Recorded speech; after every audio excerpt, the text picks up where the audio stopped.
Everyone, അപ്പം ഞാൻ വീണ്ടും ഒരു ട്രാവൽ വീഡിയോ ആയിട്ട് വന്നേക്കാണ്. ഇപ്രാവശ്യം നമ്മൾ ബാംഗ്ലൂർ ടു തിരുപ്പതി. അപ്പോൾ ലാസ്റ്റ് വീക്ക് ആട്ടോ ഞാൻ പോയത്. ലേറ്റായി, വീഡിയോ ഇടാൻ ലേറ്റായി, എനിക്കറിയാം. അതിൻ്റെ റീസൺ ഞാൻ പറയാം. അപ്പോൾ നമ്മൾ രാത്രി 9 മണിയുടെ ബസ് പിടിച്ചാട്ടോ പോയത്. ബുക്ക് ചെയ്തു. ഡയറക്റ്റ് തിരുപ്പതി ആയിരുന്നു. നമ്മൾ മോർണിംഗ് ഒരു 1:50 ആയപ്പോൾ അവിടെ എത്തി. അവിടെ നമ്മളൊരു റൂം എടുത്ത് ഫ്രഷായി നമ്മൾ നടന്ന് കയറാമെന്നാണ് പ്ലാൻ ചെയ്തത്. വണ്ടിയിൽ പോകുന്നില്ല.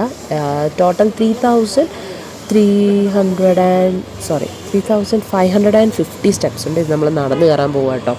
അപ്പോൾ നമ്മൾ ഫസ്റ്റ് ചെന്നത് വേറൊരു ടെമ്പിളിലേക്കാണ്, ഒരു കപാലീശ്വര ടെമ്പിൾ. കറക്റ്റ് പേര് എനിക്കറിയില്ല കേട്ടോ. അവിടെ ഒരു വാട്ടർഫോൾസൊക്കെ ഉണ്ട്. പക്ഷേ എന്താണെന്ന് വെച്ചാൽ വെള്ളം കുറവായിരുന്നു കേട്ടോ. എന്ത് പറ്റിയെന്നറിയില്ല. അപ്പോൾ നമ്മൾ അവിടെ നിന്ന് ഇറങ്ങി ബ്രേക്ക്ഫാസ്റ്റൊക്കെ കഴിച്ചിട്ടാണ് നമ്മൾ തിരുപ്പതി സ്റ്റെപ്പ് കയറാൻ പോയത്. അപ്പോൾ നമുക്ക് ദർശനം 2 രീതിയിൽ നടത്താം. ഒന്ന്, ലോങ് ക്യൂ നിന്ന് അത് ടൈം എടുക്കും. 2 days 3 days എടുക്കും. നമുക്കത് പറ്റില്ല. സോ നമ്മൾ ടോക്കൺ എടുക്കാൻ ട്രൈ ചെയ്തു. പക്ഷേ നിർഭാഗ്യവശാൽ നമുക്ക് ടോക്കൺ കിട്ടിയില്ല. ഡെയിലി 10,000 ടോക്കൺസേ കൊടുക്കൂ. അത് നമുക്കൊരു സ്ലോട്ട് തരും. ആ സ്ലോട്ടിൻ്റെ ടൈമിങ്ങിലാണ് നമ്മൾ കയറി ദർശനം നടത്തുന്നത്.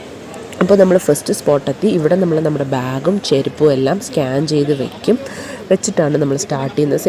ഇതാണ് സ്റ്റാർട്ടിങ് പോയിൻ്റ്. ഇവിടെ നമ്മളൊരു തേങ്ങ അടിച്ച് കർപ്പൂരമൊക്കെ കത്തിച്ചിട്ടാട്ടോ കയറുന്ന. ഇവിടുന്ന് കറക്റ്റ് 9 kilometers ഉണ്ട്. 5 ഗോപുരം കടന്നു വേണം നമ്മൾ പോകാൻ. അപ്പോൾ ഫസ്റ്റ് ഗോപുരമാണിത്. ഇതിൻ്റെ പേര് രാജഗോപുരം എന്നാണ്. അപ്പോൾ ഇവിടെ നമുക്കൊരു 2 ടെമ്പിളൊക്കെ ഉണ്ട്. ഇവിടെ എല്ലാം നമ്മൾ തൊഴുതിട്ടാണ് പോയത്.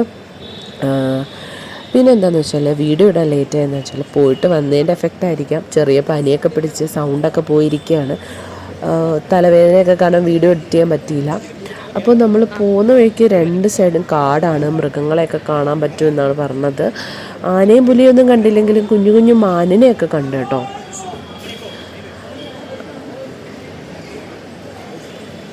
പിന്നെ നല്ല തിരക്കായിരുന്നു. ഇതേ കണ്ടോ, മാനൊക്കെ വന്നു തുടങ്ങിയിട്ടുണ്ട്. നല്ല തിരക്കായിരുന്നു. വീക്കെൻഡ്, സെക്കൻഡ് സാറ്റർഡേ അതായിരിക്കാം. പിന്നെ എന്തോ വിശേഷം ഉണ്ടെന്ന് തോന്നുന്നു അമ്പലത്തിലൊക്കെ. എന്തായാലും നമ്മൾ കയറാണ്. പിന്നെ അതേ നമുക്ക് കാണാൻ പറ്റും കർപ്പൂരമൊക്കെ കത്തിച്ചു വെച്ചേക്കുന്നത്. അത് ആൾക്കാരുടെ നേർച്ചയാണ്. ഈ 3550 പടിയും ആൾക്കാർ ഇങ്ങനെ ഓരോ കർപ്പൂരം വെച്ച് കത്തിച്ച് പോകും. ഇതാണ് 2ാമത്തെ ഗോപുരം, മൈസൂർ ഗോപുരം.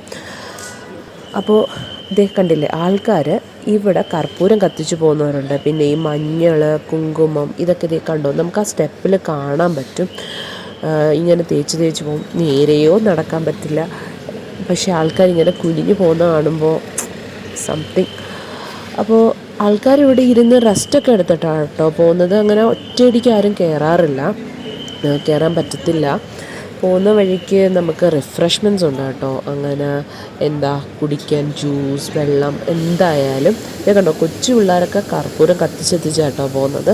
പിന്നെ അവിടെ എന്താണെന്ന് വെച്ചാൽ പ്ലാസ്റ്റിക് അലൗഡ് അല്ല. അവിടെ നമുക്ക് ഗ്ലാസ് ബോട്ടിലിൽ വെള്ളം കിട്ടും. അത് നമ്മൾ തിരിച്ചു കൊടുത്താൽ ഹാഫ് പ്രൈസ് തരും. സോ 60 rupees ഒരു ബോട്ടിൽ വെള്ളം. നമ്മൾ ആ കുപ്പി തിരിച്ചു കൊടുക്കുകയാണെങ്കിൽ 30 rupees കൊടുത്താൽ മതി. ഇല്ലാന്നുണ്ടെങ്കിൽ നമുക്ക് ആ കുപ്പി മേടിച്ച് പിന്നീട് അത് ഫില്ല് ചെയ്ത് പോവാം. അങ്ങനെ നമ്മൾ ഓൾമോസ്റ്റ് 1800 സ്റ്റെപ്സ് കംപ്ലീറ്റ് ചെയ്തു. ഇതാണ് 3ാമത്തെ ഗോപുരം. ഈ ഗോപുരം നമുക്ക് റോഡിൽ നിന്ന് കാണാൻ പറ്റും. ലൈറ്റ്സൊക്കെ ഉണ്ട്. ഈ ഗോപുരം കടന്നു കഴിഞ്ഞാൽ പിന്നെ കുറച്ച് ഫ്ലാറ്റ് ഏരിയ കേട്ടോ. ഇവിടെ എന്ന് പറയുമ്പോൾ ഷോപ്സ് ഉണ്ട്, ഫുഡ് കോർട്ട്സ് ഉണ്ട്. ആൾക്കാർ ഫുഡ് കഴിക്കും. നല്ല രീതിയിൽ റെസ്റ്റ് എടുത്ത് വാഷ്റൂമിലൊക്കെ പോയി. അപ്പോൾ ഞാൻ കുറച്ച് നേരം റെസ്റ്റൊക്കെ എടുത്തിട്ടോ. ഞാൻ ഫസ്റ്റ് കയറിപ്പോയി. അപ്പോൾ കുറച്ച് നേരം റെസ്റ്റൊക്കെ എടുത്ത് നമ്മൾ ഒരു 10 പേര് പോയി. അപ്പോൾ 10 പേരെല്ലാവരും എത്തിയിട്ടാണ് നമ്മൾ ബാക്കി കണ്ടിന്യൂ ചെയ്തത്. പോകുന്ന വഴിക്ക് നമുക്ക് മഹാവിഷ്ണുവിൻ്റെ 10 അവതാരങ്ങളുടെ ഓരോ സ്ഥാനങ്ങൾ ഇങ്ങനെ വെച്ചിട്ടുണ്ട്. ഞാൻ എല്ലാം ഒന്നും നോക്കിയില്ല. ഞാൻ പിന്നെ അങ്ങോട്ടെല്ലാം ഫ്ലാറ്റാണ്. നമുക്ക് കാണുമ്പോൾ കുറച്ച് നടക്കാം, പിന്നെ സ്റ്റെപ്പ്. പിന്നെ ഈ ഒരു ഐറ്റം കണ്ടു കേട്ടോ. എൻ്റെ അറിവിൽ ഇത് മ്ലാവാണ്. എനിക്കിതിൻ്റെ കറക്റ്റ് പേരറിയില്ല. അറിയാവുന്നവരൊന്നും എനിക്ക് പറഞ്ഞു തരിക. പിന്നെ ഇവിടെ എത്തിയപ്പോഴത്തേക്കും കുറച്ച് ദൂരം കഴിയുമ്പോൾ സ്പീക്കറൊക്കെ വെച്ചിട്ട് നമുക്ക് അമ്പലത്തിലെ അനൗൺസ്മെൻറ്റ്സും പാട്ട്, പൂജയുടെ ശബ്ദം ഇതെല്ലാം കേൾക്കാമായിരുന്നു. അത് കഴിഞ്ഞിട്ട് ഓൾമോസ്റ്റ് നമ്മൾ ഹാഫ് വേ കടന്നു. അപ്പോൾ അവിടെ നമുക്കൊരു ഹനുമാൻ്റെ വലിയ പ്രതിമ കാണാം. ഇവിടെയും റിഫ്രഷ്മെൻറ്റ്സ് ഉണ്ട്, ടോയ്ലറ്റ്സ് ഉണ്ട്. അപ്പോൾ നമുക്ക് അത്ര ക്ഷീണം തോന്നിക്കത്തില്ല കേട്ടോ. പോകുന്ന വഴിക്ക് നല്ല റിഫ്രഷ്മെൻറ്റ്സും അതുപോലെ തന്നെ ടോയ്ലറ്റൊക്കെ നല്ല നീറ്റ് ടോയ്ലറ്റ്സാണ്. പിന്നെ നമ്മൾ പിന്നെയും കണ്ടിന്യൂ ചെയ്യുമ്പോഴെല്ലാം നമുക്കൊരു ബോർഡ് കാണാം.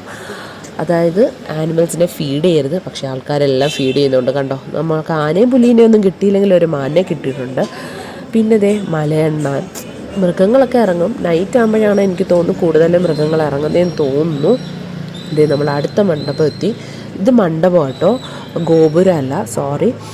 ഞാൻ പറഞ്ഞേ പിന്നെ ഇനി ഇങ്ങോട്ട് ഫ്ലാറ്റാണ്. ഓൾമോസ്റ്റ് 2 കിലോമീറ്റേഴ്സ് നമ്മൾ റോഡിൽ കൂടെ നടന്നു വേണം പോവാൻ. ഒരു സൈഡ് കാടാണ്, നമുക്ക് മല കാണാം, അപ്പുറത്ത് സീനിക് വ്യൂസൊക്കെ കാണാം. അതുപോലെ തന്നെ നമ്മൾ നടന്ന് മാത്രമല്ല, നടക്കാൻ പറ്റാത്തവർക്ക് വണ്ടിയുണ്ട്, ബസ് സർവീസുണ്ട്. താഴെ തിരുപ്പതിയിൽ നിന്ന് തിരുമലയിലോട്ട് ബസ്സുണ്ട്.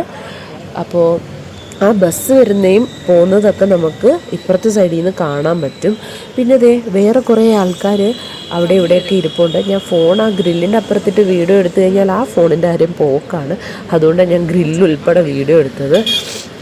അപ്പോൾ എൻ്റെ കൂടെ ശരത്തിൻ്റെ അമ്മയുണ്ട്. ഞങ്ങൾ രണ്ടുപേരും ആഞ്ഞ് നടക്കുകയാണ്. അങ്ങനെ നമ്മൾ നടന്നതേ ലാസ്റ്റ് ഗോപുരം എത്തി. ഇതാണ് ലാസ്റ്റ് ഗോപുരം. ഇടയ്ക്കുള്ളവരെണ്ണം ഞാൻ എടുത്തില്ല കേട്ടോ. അപ്പോൾ ഇവിടുന്ന് 2.4 കിലോമീറ്റേഴ്സ് ലെഫ്റ്റ്. ഇത് നല്ല സ്റ്റീപ്പ് സ്റ്റെപ്സ് ആട്ടോ. ഇവിടുന്ന് ആൾക്കാർ മുട്ടിലഴിഞ്ഞൊക്കെ പോകുന്ന കണ്ടിട്ടുണ്ട്. നേർച്ചയായിരിക്കാം. അങ്ങനെ നമ്മൾ ഏതാണ്ട് ഓൾമോസ്റ്റ് കംപ്ലീറ്റ് ചെയ്യാറായി. കംപ്ലീറ്റ് ചെയ്യുന്നത് എങ്ങനെയാണ്, നമ്മൾ സ്റ്റാർട്ടിങ്ങിൽ ചെയ്ത് തേങ്ങ ഉടച്ച് കർപ്പൂരം കത്തിക്കുന്നത് പോലെ ഇവിടെ ലാസ്റ്റ് വന്ന് തേങ്ങ ഉടച്ച് കർപ്പൂരം കത്തിച്ചാണ് ഇത് കംപ്ലീറ്റ് ചെയ്യുന്നത്. സ്റ്റെപ്പേ തീർന്നിട്ടുള്ളൂ, ഇനിയും നമുക്ക് നടക്കണം അമ്പലത്തിലേക്ക്. പോകുന്ന വഴിക്ക് പിന്നെ ആൾക്കാരൊക്കെ ഉണ്ട് കേട്ടോ. നമ്മൾ ഫസ്റ്റ് റൂം എടുക്കാമെന്ന് വെച്ചു, പക്ഷെ പിന്നെ വിചാരിച്ചു എന്തായാലും ടോക്കൺ കിട്ടിയില്ല, ദർശനം നടക്കില്ല. അപ്പോൾ നമ്മൾ അവിടെ നിന്ന് റെസ്റ്റൊക്കെ എടുത്ത് നമ്മൾ ഉച്ചയായി എത്തിയപ്പോൾ, നമ്മൾ ഏതാണ്ട് 6 മണിക്ക് കയറാൻ തുടങ്ങിയതാണ്, ഉച്ചയ്ക്കാണ് നമ്മളവിടെ എത്തിയത്. അങ്ങനെ പിന്നെ ഫുഡെല്ലാം കഴിച്ച് ഒന്ന് നല്ല രീതിയിൽ റെസ്റ്റൊക്കെ എടുത്ത് അമ്പലത്തിലേക്ക് പോകാമെന്ന് വെച്ചു. അങ്ങനെ അമ്പലത്തിൻ്റെ അടുത്ത് പോകുന്ന വഴിക്കെല്ലാം നല്ല ഷോപ്പിങ്ങും കാര്യങ്ങളെല്ലാം ഉണ്ട് കേട്ടോ. പിന്നെ ആൾക്കാർ റെസ്റ്റ് എടുക്കുന്ന കാണാം ഇവിടെ. അതാ വേറെ ആരുമല്ല, ടോക്കൺ കിട്ടിയവരാണ്. അവരവരുടെ സ്ലോട്ടിന് വേണ്ടി വെയിറ്റ് ചെയ്യാണ്. നമ്മളല്ലേ നല്ല തിരക്കായിരുന്നു, വീക്കെൻഡ് ആയതുകൊണ്ടായിരിക്കാം. കാണുമ്പോൾ പറയാം, കണ്ടില്ലേ നല്ല തിരക്കുണ്ട്. ഇതാണ് നമ്മുടെ ആ അമ്പലം. ഇതിൻ്റെ അകത്താണ് ശരിക്കുമുള്ള ദർശനം നടത്തേണ്ടത്. എന്തൊക്കെയോ പ്രോഗ്രാംസ് നടക്കുന്നുണ്ട്. ആൾക്കാർ ഒരു സൈഡിൽ റെസ്റ്റ് എടുക്കുന്നുണ്ട്, ദർശനം നടത്താൻ പോകുന്നവരുണ്ട്, ലഡ്ഡു മേടിക്കാൻ പോകുന്നവരുണ്ട്. അപ്പോൾ നമ്മുടെ കുറച്ച് ആൾക്കാർ പോയി ലഡ്ഡു മേടിക്കാൻ പോയി, ബാക്കിയുള്ളവർ നമ്മൾ റെസ്റ്റ് എടുത്തു. അപ്പോഴാണ് ഞാൻ സൈഡിലൊരു കാര്യം ശ്രദ്ധിച്ചത്. ഭഗവാനെ ഇരുത്തി ഒരു ഊഞ്ഞാലിരുത്തി ആട്ടി പാട്ടൊക്കെ പാടുന്നുണ്ടായിരുന്നു. നമ്മുടെ നാട്ടിൽ ശീവേലി നടത്തുന്ന പോലെ ഒരു ആനയെ ഫ്രണ്ടിൽ നിർത്തി ഇങ്ങനെ വലം വെക്കുന്നു, അതൊക്കെ കണ്ടു. അപ്പോൾ ഇങ്ങനെ ഊഞ്ഞാലാട്ടം ഞാൻ വിചാരിച്ചു ഫസ്റ്റ് റെക്കോർഡഡ് ആയിരിക്കുന്നു, പക്ഷെ അല്ല, അത് ലൈവായിരുന്നു. അത് മിസ് ചെയ്തില്ല, അതെങ്കിലും പോയി കാണാമെന്ന് വെച്ചു. അങ്ങനെ അതെല്ലാം കണ്ടു. ലഡ്ഡു മേടിക്കാൻ പോയവരൊക്കെ തിരിച്ചു വന്നു. നമ്മളപ്പോൾ വിചാരിച്ചു അവിടെ അന്നദാനം കൊടുക്കുന്നുണ്ട്, സോ അന്നദാനം കഴിച്ചിട്ട് തിരിച്ചിറങ്ങാമെന്ന് വെച്ചു. അങ്ങനെ പോയി അന്നദാനം കഴിച്ച് നല്ല ഫുഡാട്ടോ, നല്ല നീറ്റായിട്ട് അവർ എല്ലാം കൈകാര്യം ചെയ്യുന്നുണ്ട്. അങ്ങനെ അന്നദാനം എല്ലാം കഴിച്ച് രാത്രി ഒരു 10 മണിക്ക് നമ്മൾ മല ഇറങ്ങി. 12 മണിക്കാണ് നമ്മുടെ ബസ്. അങ്ങനെ നമ്മൾ 12 മണിക്ക് ബസ് കയറി. നെക്സ്റ്റ് ഡേ സൺഡേ മോർണിംഗ് ഒരു 5-6 o'clock ആയപ്പോൾ ബാംഗ്ലൂർ എത്തി. So that's it. Bye bye. Thank you for watching.